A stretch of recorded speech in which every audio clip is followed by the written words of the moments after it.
But let me get to this, folks, because I've been chomping at the bit all week to get, just waiting for the opportunity to do this story. For many years in this country, we have developed a cult of psychology and psychologists in this country, fed by Big Pharma, who has made probably at this point billions and billions of dollars selling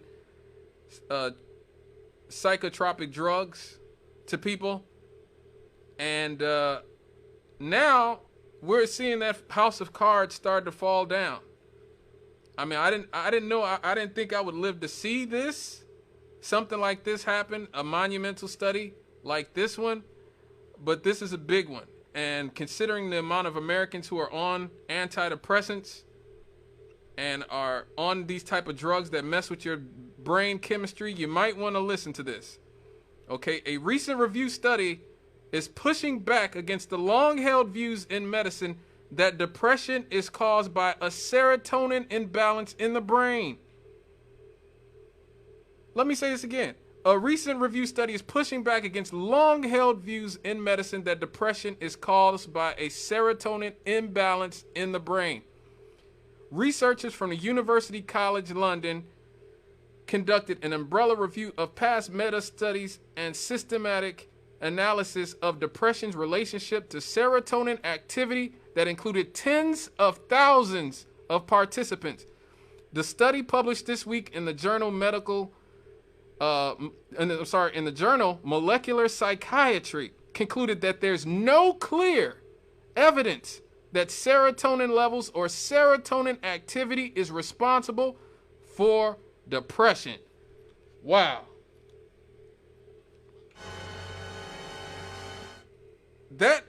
Wow.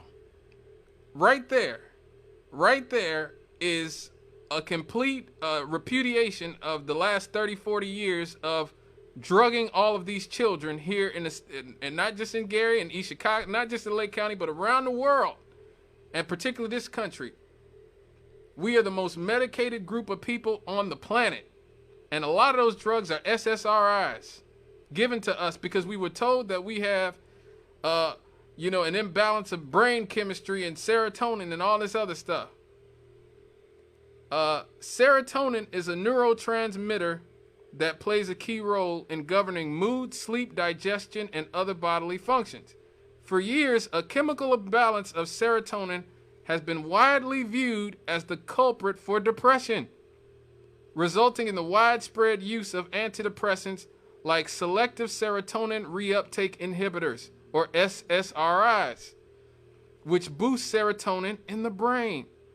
Researchers say the review calls into question the very basic use of antidepressants.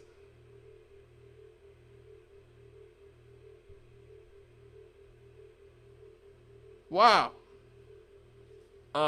Studies analyzed in the review included research comparing levels of serotonin and its breakdown products in the blood or brain fluids, which did not find any significant difference between those diagnosed with depression and healthy participants. Researchers also looked at studies where serotonin levels were artificially lowered in hundreds of participants by omitting the amino acid required to make serotonin from their diets. The review found lowering serotonin artificially did not produce depression in the study's volunteers. Separate research involved examining gene variation, including gene variation of the serotonin transporter, which is protein targeted by antidepressants, and found no difference in the genes between people with depression and healthy controls. Other studies examined in the review found that the more stressful life events a person experienced, the more likely they were to be depressed.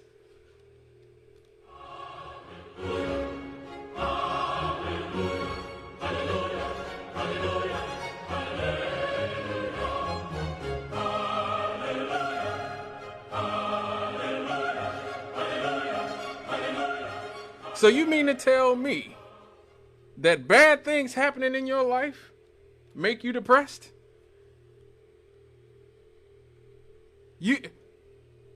I am shocked. I am absolutely shocked that traumatic experiences is what's making people depressed in our society. Shocking. This is completely shocking, folks. But Big Pharma can't make money off of, you not being traumatized. They can make plenty of money off you being traumatized, but you not being traumatized doesn't make them no money. So what's causing the depressions in our lives? Modern life. Like we just talked about in the last segment. We're being taught that things that are innate and natural to us as human beings is somehow not good, or makes you somehow like a caveman or unevolved. We're told that in this country that marriage is slavery, that children are a burden, that, capitalism that sends jobs overseas is good for all of us, that neighborhoods like ours in Gary, communities like ours in Gary being stripped of decades of wealth and power by things like white flight are just it just is what it is. I just heard Quabin and Miss McCready talking about the trucking place. Man, I wonder if inhaling ungodly amounts of pollution is bad for your mental well-being and your physical well-being. Probably your spiritual well-being too. I mean, I wish Reverend Campbell was here. I might be able to ask him that. We've sent millions of jobs overseas since the 1970s in this country, thanks to people like Richard Nixon, Ronald Reagan, thanks to Bill Clinton in the 90s with NAFTA and permanent trade relations with China. We live in a society that has a quarter of the world's prison population. A quarter of the world's prison population are in the United States of America.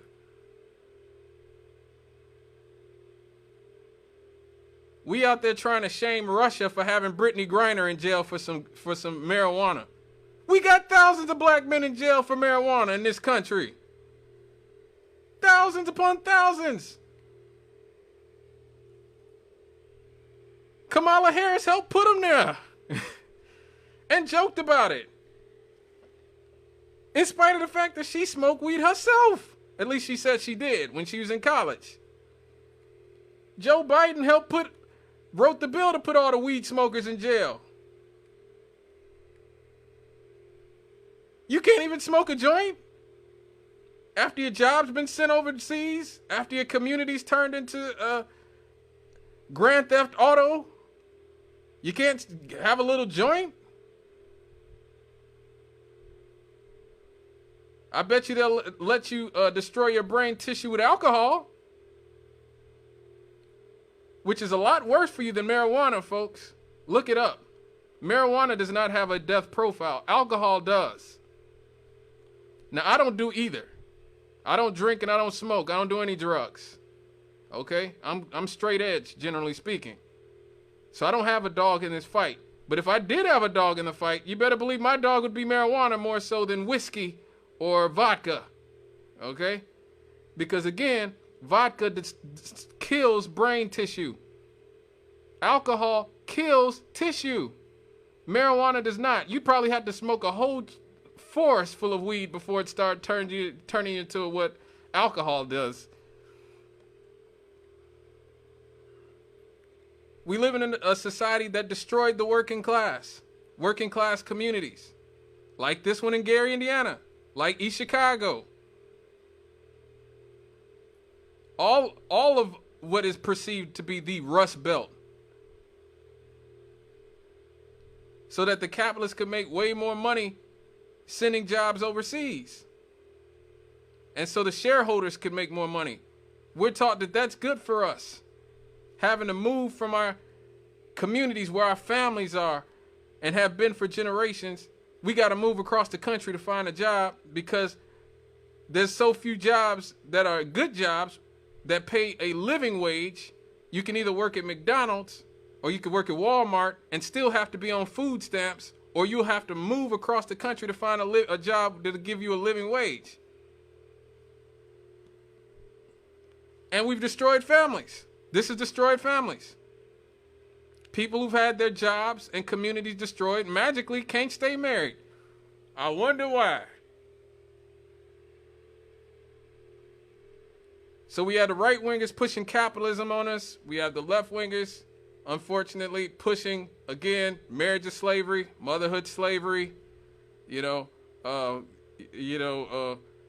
nothing wrong with being a single parent, single parent child, fatherless children. There's no effect to that. Yeah, there is. Look at every single study that's ever been done on the difference between children who grew up in two-parent households and single-parent households. Go down to your local jail and ask if there's a difference. But I wonder why people are depressed.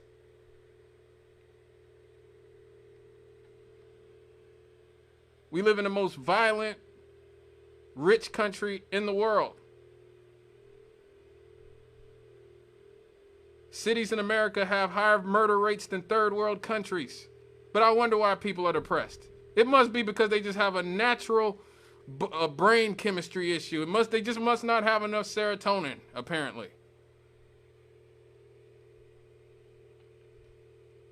Folks, they did this to us. It's important to say this. They did this to us. And let me just say this. One guy. Well, before I go into that, let me just point out the extent of the issue that we're dealing with. More than 37 million Americans take antidepressants. More than 37 million. That's about 10% of over 10% of Americans. The use of antidepressants has jumped by 65% in the past 15 years. The number of Americans who say they've taken an antidepressant over the past month rose by 65% between 1999 and 2014. Wow. By 2014, 1 in every 8 Americans over the age of 12 reported recent antidepressant use. Oh my God. 1 in 8 people over the age of 12, and this is from 2014. So it's probably even worse now. Women are twice as likely as men to be taking these medications. The report found with antidepressants used by 16.5% of females compared to just 9% of males. What are we doing to our women? What are we doing to our women? We're literally poisoning our mothers, sisters, wives, girlfriends, and daughters. Literally. They're still finding out what's in a lot of these birth control pills. I watched this woman on YouTube. Her name is Really Graceful. She has a lot of good insights about the things that the government and the establishment are doing. And she had an entire segment about how birth control pills completely destroyed her hormonally. Completely destroyed her. And she started reaching out, and tons of other women started reaching out to her about the same thing and saying that, oh my God, all these things started happening in my body, because of these hormones from the birth control pills. And now we see that we're filling women with antidepressants.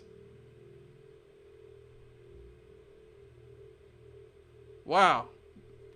There was one person who was right about this, and he took a lot of crap for it. A lot of crap for it. I'm sure a lot of y'all remember this. Here we are today, where I talk out against drugs and psychiatric abuses of electric shocking people, okay, against their will, of drugging children with them not knowing the effects of these drugs. Do you know what Adderall is? Do you know Ritalin? Do you know now that Ritalin is a street drug? Do you understand that? The difference is No, this was no, not Matt, against Matt, her I'm will, ask- though. Matt, I'm But this ask- wasn't Matt, I'm against asking you a Brooke's will. question. Matt, I'm asking you a question. I understand there's No, abuse of all of these things. No, you see, here's the problem. You don't know the history of psychiatry. I do. He did. All it does is mask He did. the problem, Matt. And if you understand the history of it, it masks the problem. That's what it does. That's all it does. You're not getting to the reason why. There is no such thing as a chemical imbalance. I'm saying that drugs aren't the answer, that these drugs are very dangerous. They're mind-altering, antipsychotic drugs. And there are ways of doing it without that so that we don't end up in a brave new world. Yes, there are abuses. And yes, maybe they've gone too far in certain areas. Maybe there are too many kids on Ritalin. Maybe electric shock. Too many kids on Ritalin, Matt. I'm just saying. But aren't there Matt, examples where it works? Matt, you don't even, you're glib. You don't even know what Ritalin is. If you start talking about chemical imbalance, you have to evaluate and read the research papers on how they came up with these theories, Matt. Okay? That's what I've done.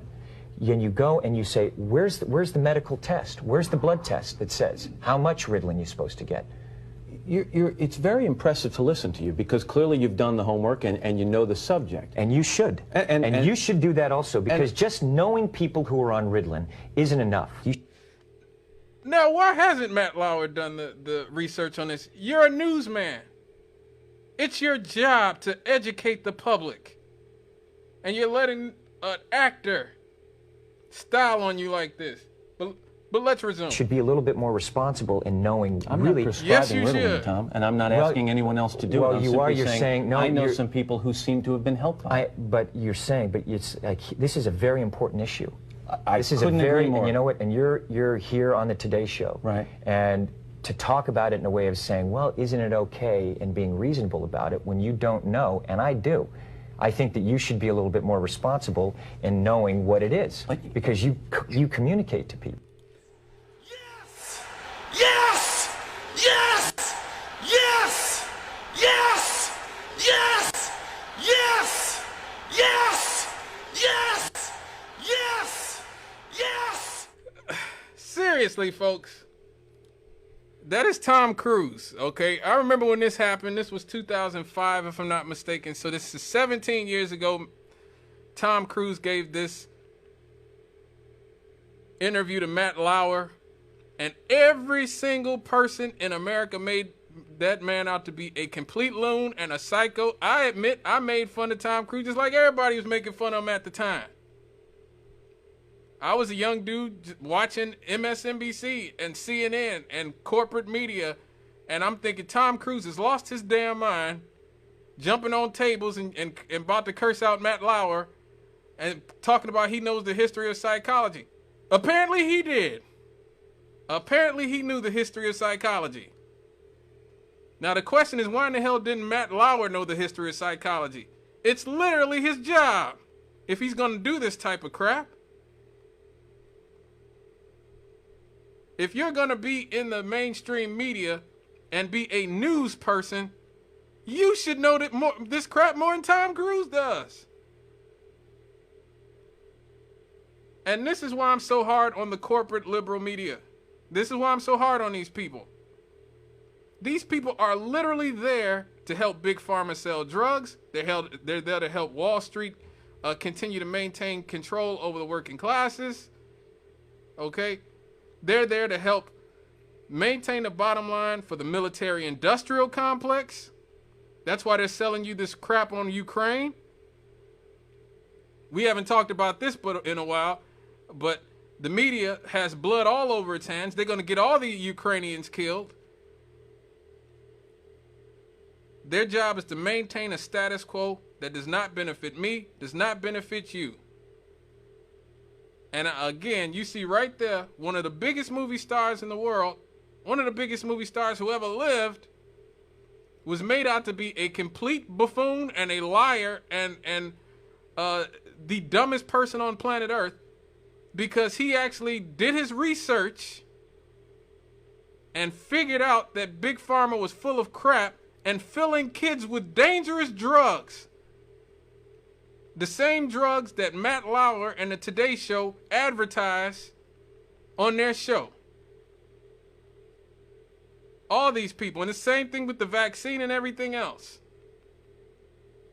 These companies own the media. This is why I always advise against watching the corporate media, you know. And if you're going to watch the corporate media, please make sure that you supplement it with independent media. With independent media, it's really unfortunate that you can't go to the news for the news. You really can't go to the news for the news at this point.